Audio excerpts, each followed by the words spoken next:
Hello, this is Edric MTG, and today I have episode 11 of Sporefrog Shenanigans.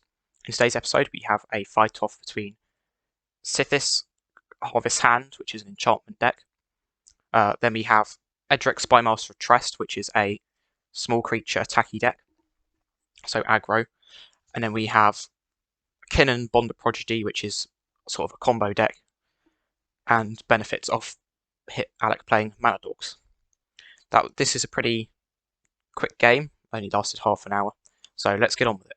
I go first and I play a forest, then Jack goes, he plays a forest, plays an arboreal grazer, and he puts an island on the battlefield with his arboreal grazer. Jack draws, he plays an island and passes. I draw, I play a plains and I play my commander and pass. Jack untaps, he draws a card and plays a Fint on elves and then passes. Alec draws, he plays an exotic orchard. He plays Kera's transformation on my commander and he draws the card. I untap and draw. I play a forest. I play a satyr enchanter and pass. Jack untaps, draws.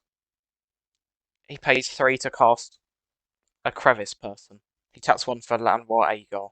His crevice person evolves. Alec untaps, draws. Alec plays 1 to cast Llanowar Elves. He then plays the Llanowar Depths, reorders the top 3, then passes. I untap, draw. I pay 1 mana for Wild Growth, and I draw a card from the Satyr Enchanter.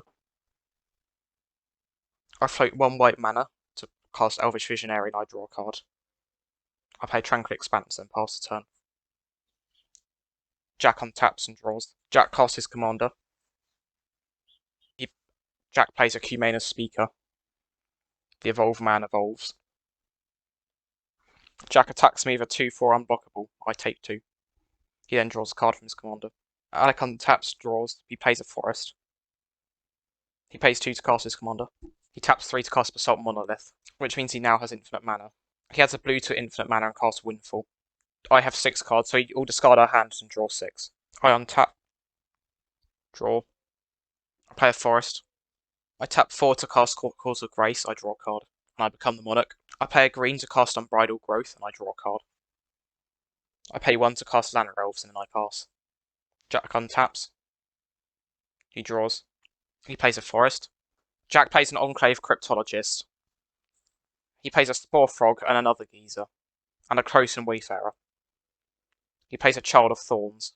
Jack attacks Alex with a 2/4 unblockable, takes 2. Then Jack passes. Alec untaps, draws. He plays a forest. Alec taps 2 to activate Kinnan with his infinite mana. Then he gets to put a non-human creature onto the battlefield under his control. He puts a Paradise Druid onto the battlefield. He then activates Kinnan again. He then reveals an Elvish Mystic and puts the rest on the bottom. Jack then has a break and has a Kit Kat. Alec then pays 2 to cast Eternal Witness, returning Windfall to his hand. And he pays 1 to cast Windfall again. I have 6 cards. So each will discard our hand and draw 6. Alec then says he has a good hand, which is very worrying. He then passes, I untap. I draw, I make a 4/4 Angel token, because I am still the Monarch. I play a forest. I pay 2 to cast Ground Seal. When it enters, I draw a card, and I draw a card when I cast it. And cards in graveyards can't be the target of spells or abilities. I pay 2 to cast Transcendent Envoy. I draw a card. I pay 2 to cast Unquestioned Authority on my commander, which is a 3/3. It gives it protection from creatures, and I draw a card, and then draw a card when it enters. I attack Alec for 3 unblockable. When it deals combat damage, I draw a card because of Jack's commander. I discard a card at the end of the turn and pass. And I draw a card because I'm the Monarch, and I discard another card. Jack untaps. He draws. He plays 1 blue to cast Hapless So-and-So. He plays Wisp-Cloaked Herald, and he pays 2 to cast Blighted Agent. Then plays Diligent Farmhand. Jack attacks Alec with an Island Walk, a 2/4 unblockable, and doesn't attack me for some reason. Alec takes 3, and he draws 2 cards because of his commander. Then Jack plays Elvish Pioneer and puts a forest into play. Jack passes the turn, and then Alec untaps and draws. Alec plays AC, then activates Kinnan. Alec reveals who is Rishkar Pima Renegade, and he distributes 2+1/+1 counters among creatures he has. Alec plays an island, he draws a card from AC. Alec plays Tidespout Tyrant. Whenever Alec casts a spell, he now gets to return a permanent to a player's hand. Alec casts Incubation Druid, and then bounces my Ground Seal back to my hand. Alec casts Roads of Return, returning Windfall back to his hand. He plays casts Windfall again. Alec returns Satyr Enchanter and Jack's Drake to his hand. I have 9 cards. Alec returns Jack's Commander back to his hand. Everyone discards their hand and draws 9 cards because I have 9 cards in my hand. Alec plays a Wilderness Reclamation and bounces Jack's Infect Boy back to his hand. Alec casts Great Oak Guardian. And he untaps all of his creatures. And he'll get +2/+2. And Alec bounces Jack's 2/4 unblockable back to his hand. Alec casts Brainstorm, drawing 3.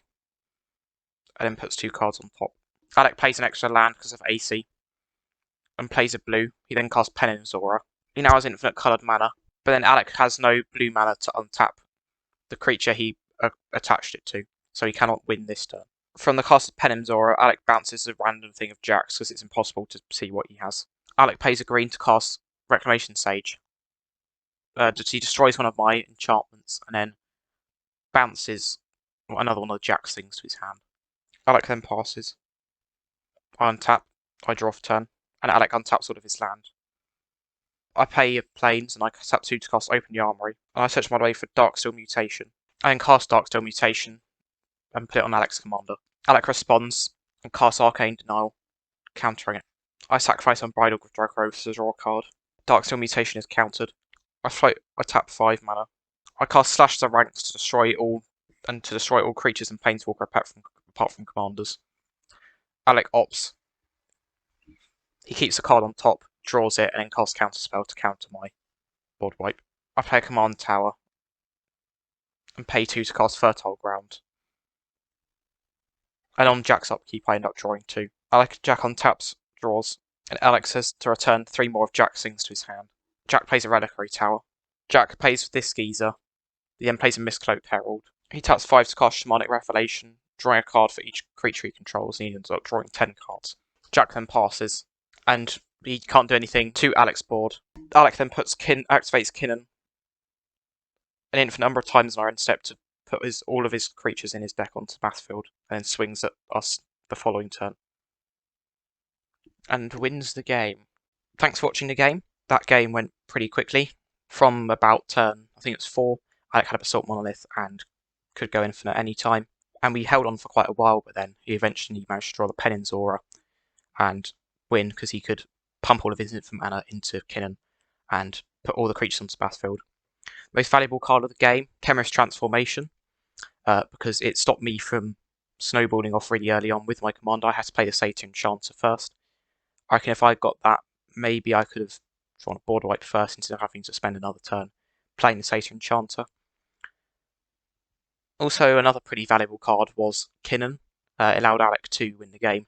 Also, stop us from preventing from winning the game. So, Kinnan's definitely a very overpowered commander. However, he's not as powerful as we expected when he came out. If you did enjoy this video, remember to like and subscribe. That'll be all today. Thank you for watching and goodbye.